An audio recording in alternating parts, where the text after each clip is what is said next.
नोंथांमोना साफाय अभियान लोब्बा लाखिनानै जे फरायसालिफोराव मोनफ्रोम फरायसालिफोराव साफा खालामनाय हाबाफारि लागासिनो दं बेनि सोमोन्दै मा होनगोन?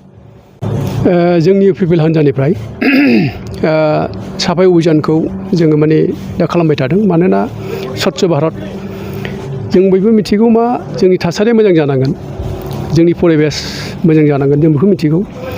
दा गोबाव सम फरायसालिफ्रा कर'ना भाइरासनि थाखाय बन्द जाबाय। दा बिनि थाखाय गोबां स्कुल एबा फरायसालिफ्राव बिफां लाइफां मैला मैथाफोरजों माने बुंफबबाय। दा बेखायनो जोंनि हान्जानिफ्राय मोनसे डिसिसन लादों जे बावैसो उनावनो फरायसालिफ्रा खुलिफिनसिगोन।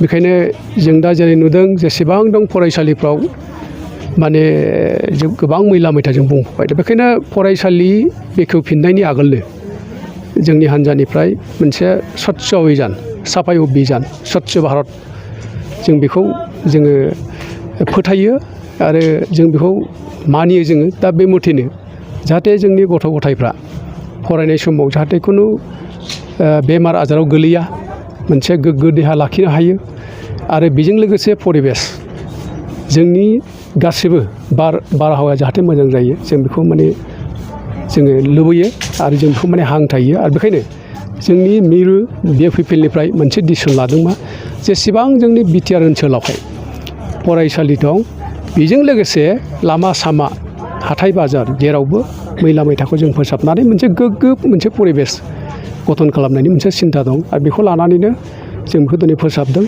जोंनि बनगाव ब्लकनि सिङावबो दा जागासिनो दङ। बेजोंनो लोगोसे जोङो परिबेसखौबो मोजां लाखिनो सानदों आरो जोंनि समाजावबो मोनसे मोजां परिबेस राजनिति भाबै, सामाजिक भाबै, शिक्षा भाबै एभ्रिथिं साबजेक्टआवनो एबा सेक्टरावनो जोङो मोजाङै परिबेसफोरखौ लाखिनो थाखाय जों नाजादों। आरो बे जोंनि हान्जानि जा थांखि जों बेखौ लानानै इयुनावबो मावलांगोन। बे रोखोम हाबाफारि जुदि लादोंबा बेखौ आरो मोजाङानो जादों बियो। नाथाय थांनाय 16-17 बोसोराव माने बिथांमोननि खामानि मावनायखौ जों नुबाय। जेला बिसायख'थि फैयो होनबा बिथांमोनहा गोबां बाथ्रा बुङो, गोबां खामानि मावो। नाथाय गोलाव सम खामानि मावनायनि मोनसे परिबेस मोनदों बिथांमोनहा। नाथाय जोंनि लुबैनाय बायदि, जोंनि रायजो राजा लुबैनाय बायदि जों खामानि मावनायखौ नुवाखै।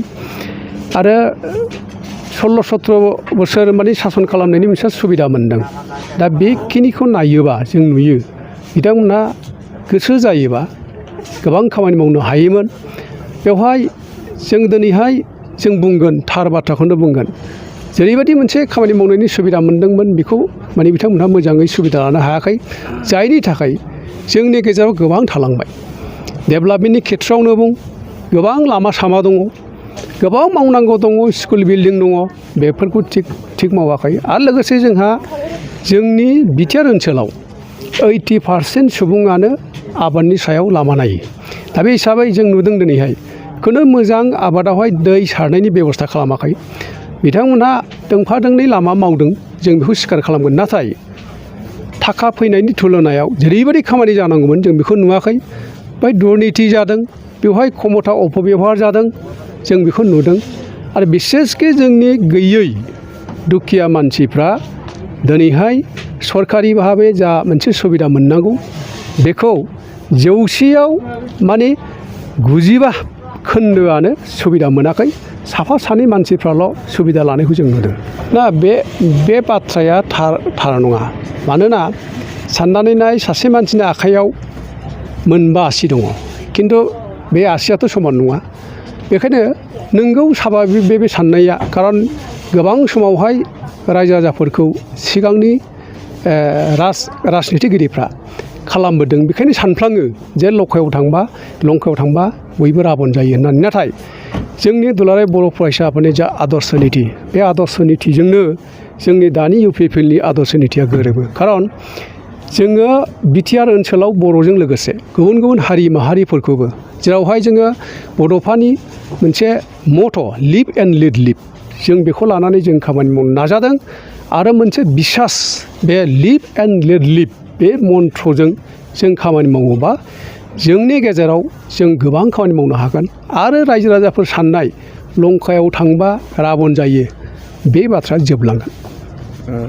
UPPL आव खौथि खौथि थाखा दं बेखौ BPF हान्जानिफ्राय बुंनायाथ' बेथ' पियरलि राजनितिक बेयो मोनसे प्रपागान्डा खारन UPPL नाव बोरैहाय फैसा थानो जेराव दानि UPPL आव जेसेबां दैदेनगिरि दङ UG ब्रह्मनिफ्राय लानानै इभेन आंबो 2005 सननिफ्रायनो जोङो मोनसे समाव BPPF खालामदों बिनि उनाव PCDR खालामदों आरो दिनैहाय जोङो UPPL खालामदों दा जों खुनुदिन पावाराव जों जिरायनो मोनाखै दा पावाराव जिरायनो मोनै हान्जानाव खौथि खौथि थाखा दं होननाया बेसेबां एक्सेप्टेबल बियो जेबो नङा बियो जाहैबाय मा मोनसे प्रपागान्डा बे अप्रपसार बिनि अनगायै जेबो नङा खाथिया फैनानै जे दिनै UPPL राजखान्थि हान्जाया नोंथांमोननि एरियायाव बा फरायसालियाव साफाइ अभियानजों लोब्बा लाखिनानै जे फरायसालि साफा खालामदों बिनि सोमोन्दै बेसेबांखिनि गोजोननाय दंबा गैया बेखौथ' जों वेस्ट मालिगाव प्राइमारि हिसाबै जोंहा गोजोननाय दङ मानो होनोबा साफाइ अभियान दिनै 23 तारिख अक्ट'बर 23 बावहाय सारमोननि थिननाय बायदि जोंबो रायजो राजा ओंखारदों जोङो दहाय 10टायाव जों गामिनि सामुखागुरि LP स्कुलखौ जों फोसाबखांबाय बिनि उनाव जोङो बिनिफ्राय फैनानै एमइ स्कुलखौबो फोसाबहैनोसै होननानै जोंबो फैबाय सारमोनहाबो जोंजों फोसाबनायाव नुजाथिफैबाय मानो होनोबा जोङो मार्च दाननिफ्रायनो जोंनि स्कुलफ्रा गासिबो लकडाउन कर'ना भाइरासनि थाखाय बन्द जानानै दङ दा 2 तारिख नभेम्बरनिफ्राय स्कुलखौ खुलिसिगोन होननाय खोनानानै जों साफाइ अभियान खालामदों बावहाय जोंहा जेन'बा एथ' गोबाव बिराद गोबाव लं टाइम स्कुला बन्द जाबाय बिनि गेजेराव अनेकथा बायदिसिना दाखोर दाला मैला मैथा जाबाय गथ'फोरा जुदि 2 नभेम्बराव स्कुलाव जुदि फैयोबा बेहाय लेथ्रा लेथ्रि गथ'फ्रा फोसाबनांगोन दा बे फोसाबनायाव गथ'फोरनाव मानलु मानला अनेकथा भाइरास साबफागोन बेखौ लानानै जोंनि वेस्ट मालिगाव प्राइमारिया दिनै